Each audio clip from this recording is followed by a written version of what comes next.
Subscribe and like this video, more interesting revenge stories of elderly people coming soon.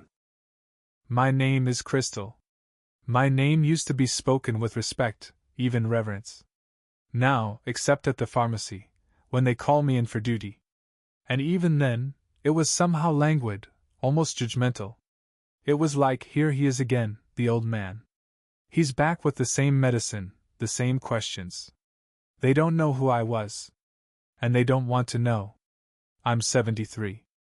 I live in a house that seems to be held together by habit alone, just like me.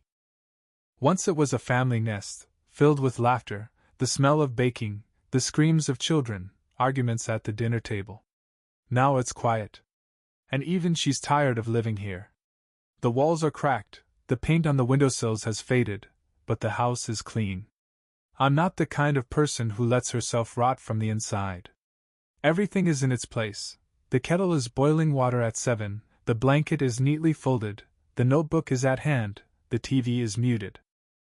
The words there are no longer mine. They have been taken away by other faces, other voices. My sons, Andrei and Vlad, have everything. A business, cars, apartments with security. I once took out a loan secured by this very house so that they could study abroad. Now they call once every 6 months. Usually before Christmas. Formally. And even then, they don't talk to me, but to their sense of duty. My grandchildren. They come sometimes. They bring me a drawing, a half-eaten cookie, some plastic crap. They sit for 10 minutes, and then they get on the phones. Sometimes they look at me as if I were an antique that would be a shame to throw away, but it's also not clear where to put it. They don't notice me in the store. The saleswoman shouts over her shoulder. Next! Even though I've been standing there for 5 minutes. In the hospital, the nurse talks about me as if I were inanimate. He has dementia, I guess, what can I do with him? I hear, I understand. I just don't answer. For now. I have become transparent. Not lonely, no. Loneliness at least has a form, has outlines. I have evaporated.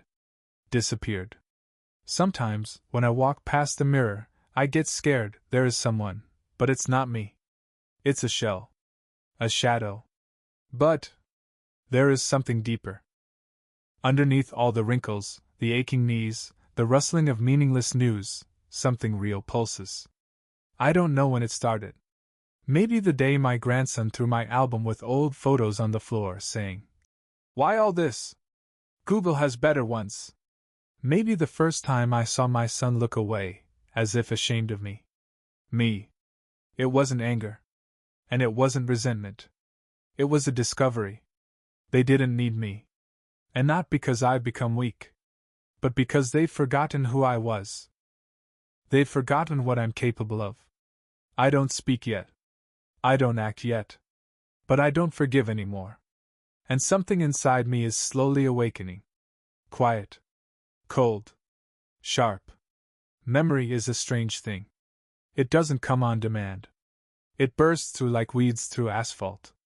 Sometimes the smell of gasoline from the street throws me into my 90s.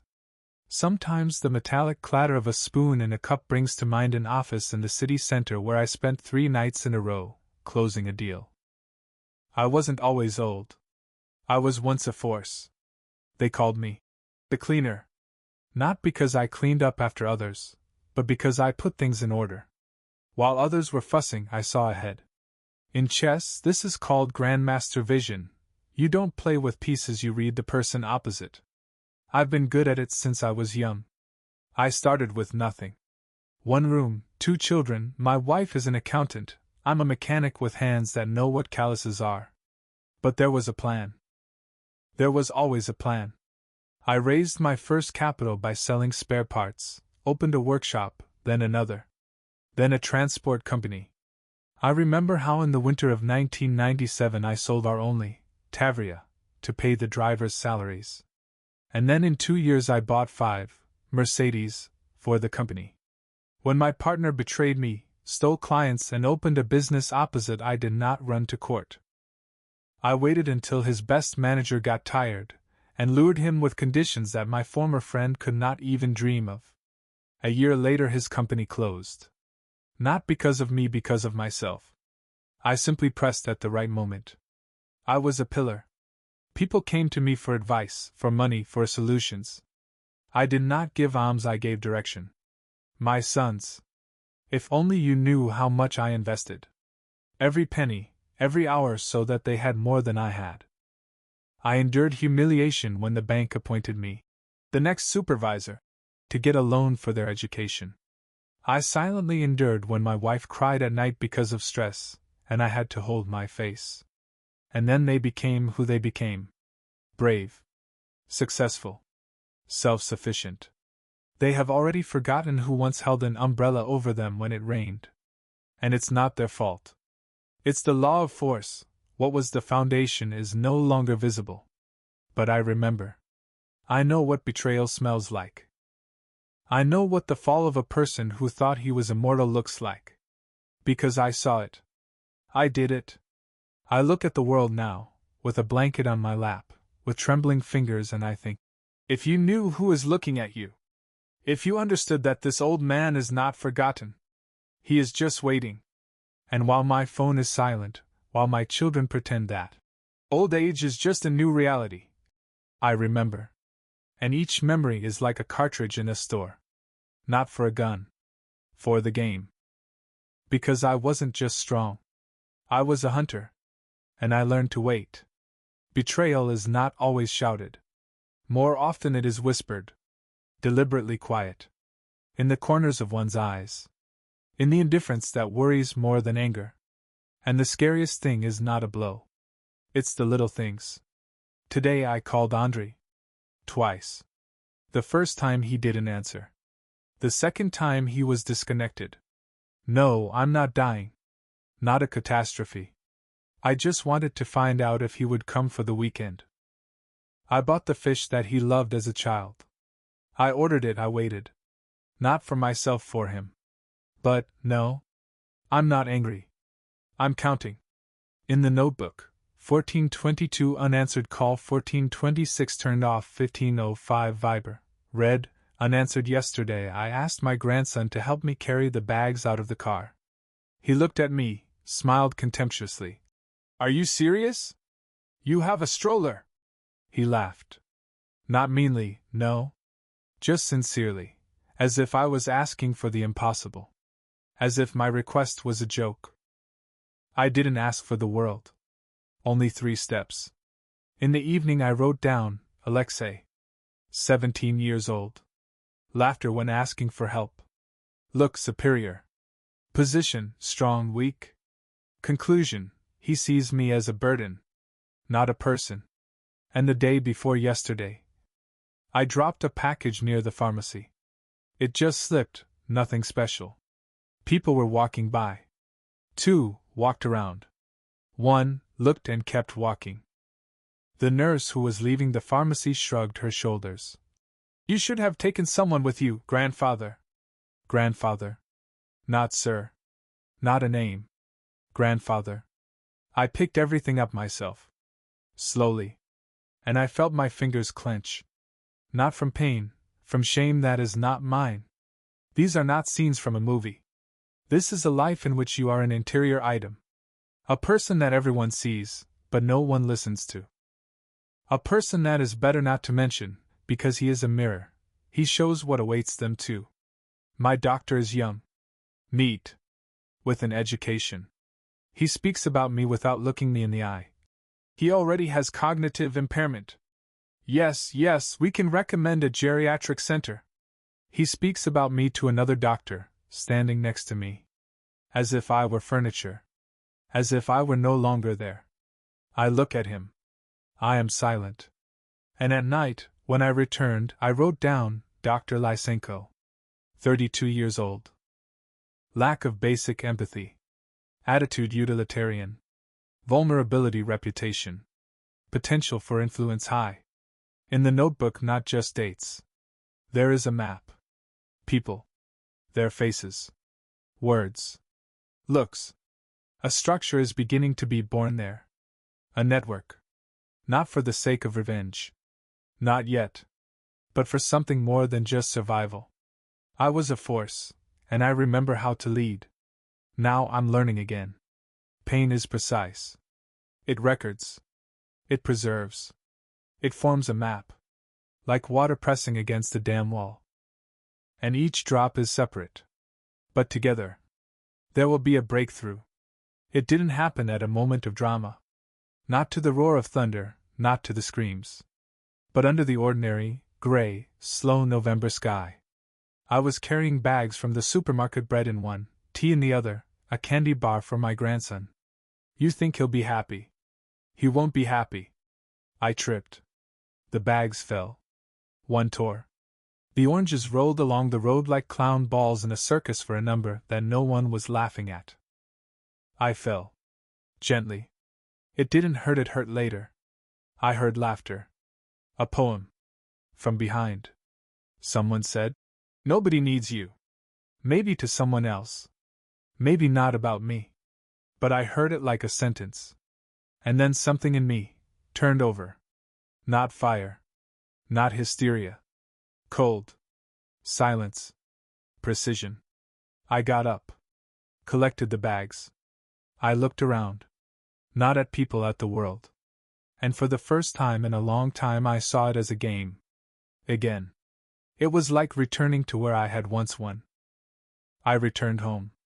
I took off my coat. I sat down. I made tea, as usual. And then I opened the cupboard, which I had not opened for 10 years. There was a safe. In it was an old phone. Not a smartphone. A push-button phone. Without GPS, without cameras. The kind used by those who do not want to be found. Next to it was a notebook. Thick, with stitched pages. There were lists. Old contacts. People who owed me more than I owed them.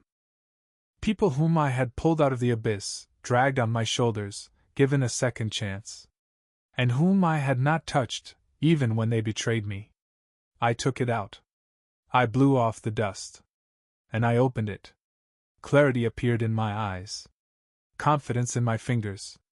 Something new in my heart. Not anger. Not resentment. Something different. Like an instrument, long familiar. At night I sat in the kitchen. The lamp was dimly lit. I took out the first cases. Not family. Not yet. First, the world that betrayed me. Lysenko. A nurse. A pharmacy director who has no time for pensioners. A local deputy who once swore respect to me, but now doesn't even recognize me. I opened the laptop. The one my grandson left behind. Because it's old. It has access to databases, to financial archives. I learned more in my time than they think. I launched a search. Age didn't take away my mind. It just made me silent. And now, I'm back in the game. I wrote letters. Not under my own name. Anonymously. I created accounts. I left messages. I hinted. I didn't accuse. I just put the blade on the table and waited for them to fall for it themselves. I won't return the respect by shouting. I'll make them remember. Out of fear. Because the monster they didn't notice is no longer in bed. He's behind them. And he thinks. This is not revenge. This is architecture. I am not taking revenge. I am restoring balance. And in this silence, in this house that once seemed like a tomb, I am alive again. Because I did not fall. I squatted down to see better. And now I have risen. They still don't know. They don't even guess. But they're already starting to feel it. Something is breaking. Slowly. One by one. My son Andrei is a project manager at a construction company. A project worth hundreds of millions. Well known. Demonstrative. And one day, a leak. An anonymous file to a journalist. Screenshots. Documents. Facts. Not a fake, the truth. All the mistakes, machinations, collusion with the city hall. I didn't fake anything. I just knew where to look. Who was at the facility in 2014? Who slept with whom? Who paid whom to keep quiet? A week later, he was removed from his post. Without a scandal. Without a trial. They simply removed him. So as not to damage his reputation. In the evening, he called. I didn't answer. Alexei is my grandson, the one who laughed when I asked for help. He had a tender, $1 million deal with a youth platform. He proudly wrote on Instagram, "I am the future." And I simply gave the organizers access to a few recordings. How he and his friends discussed at the party how to round up the suckers. How he promised to frame another candidate. Now, a refusal. A scandal. And suddenly, none of my friends pick up the phone. He wrote to me at night. "Grandpa, is that what you're doing?" I didn't answer. The nurse who didn't have time for Grandpa lost her license. Not from my hand. Her shift report simply disappeared. And instead of it, a recording of how she was rude to others. I knew where the cameras were. And who cares? I simply sent the file. Everything I do is not personal. I don't press the hook. I open the door. They themselves fall into the darkness they created. All this time, I have lived in silence. And silence has become my weapon. I don't explain anything. I don't demand anything. The doorbell rings again in the house. Often. Different voices. Someone hangs up, someone leaves a message. "Dad, talk to us." "Grandpa, I don't know what happened, but please." I don't answer. I look at the screen and write in my diary, Stage 3. Isolation. Objects start looking for the culprit. Nervousness grows. Goal: to make you look in the mirror. Now I'm an architect. I'm no longer a participant in life. I'm its editor. My hands are shaking not from age but from tension. They're in control again. The system I'm creating works precisely. Neatly. Like clockwork. No one sees me, but everyone is already afraid. I don't want blood. I want silence. And now it's in their every step. Because the old grandfather they wrote off turned out to be not a fragment of the past, but a shadow that sees everything. And in this shadow is justice. No one thanked me. Not a word of gratitude. Not a single. "You were right, we didn't see, I'm sorry." But I didn't expect that. Because this isn't about an apology. This is about restoration. I didn't ask for recognition. I didn't want worship. I wanted balance. And it came. They gathered together. Andrei, Vlad, Alexei. Even the smallest one, Katya, the one who had never looked me in the eye. They were sitting in the kitchen. All together. For the first time in many years. I didn't call them. They came alone. The house was clean. Calm. I went in. I looked at them. They stood up. Silence. Not something that oppresses. Something that explains. The silence in which everything is said. They were waiting for words. Explanations. Accusations. Justifications. I said nothing. I simply looked at each one. One by one. There was no anger in these looks. Only a mirror. Their reflections were real. No filters. No decorations. Katya cried. Alexei lowered his head. Vlad clenched his fists. Andrei wanted to say something but couldn't. I sat down. Poured tea. Alone. They didn't drink. It wasn't a meeting. It was a confession in which I'm not the judge, but simply the one who listens and remembers. In the evening I sat down in my chair. I opened my diary. I wrote, "Revenge is not punishment. It's a reflection. The one who betrays doesn't see himself. I didn't destroy. I showed. And that was enough. Old age is not fading. It's the light of a spotlight that everyone fears. Because it sees everything. And is silent. And the one who is silent is in control." I closed my notebook. For the first time in many years, not because of fatigue, but because of completion. It wasn't a victory. It was the finale of a game in which everyone forgot that I was still playing. And I was playing. Until the last move. And he won not because he was stronger, but because he learned to wait.